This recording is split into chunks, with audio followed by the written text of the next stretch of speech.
K3.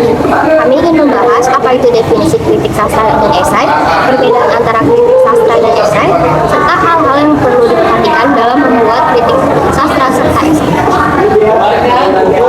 Jadi, yang pertama itu ada definisi kritik sastra.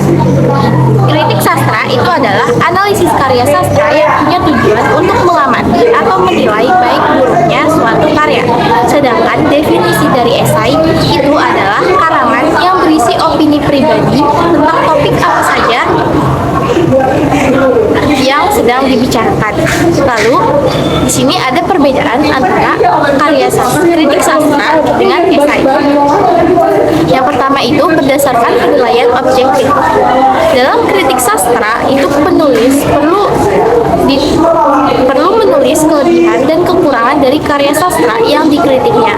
Sedangkan di dalam esai itu berisi soal seni atau fenomenal lain yang bersifat subjektif. Jadi, esai itu bisa berisi hal yang penting dan menarik dari sudut pandang penulis. Lalu, kritik sastra itu ditulis lengkap dengan deskripsi karya yang dikritik. Misalnya, mengkritik buku. Deskripsinya itu berupa sinopsis. Lalu, kritik sastra juga memasukkan data objektif berupa kutipan sebagai pelengkapnya.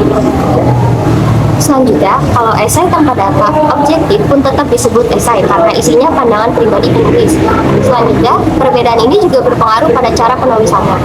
Maka dari itu, ada hal-hal yang harus diperhatikan sebelum menulis teks kritik sastra atau esai. Cara pertama, lihat karya yang mau dikritik secara objektif.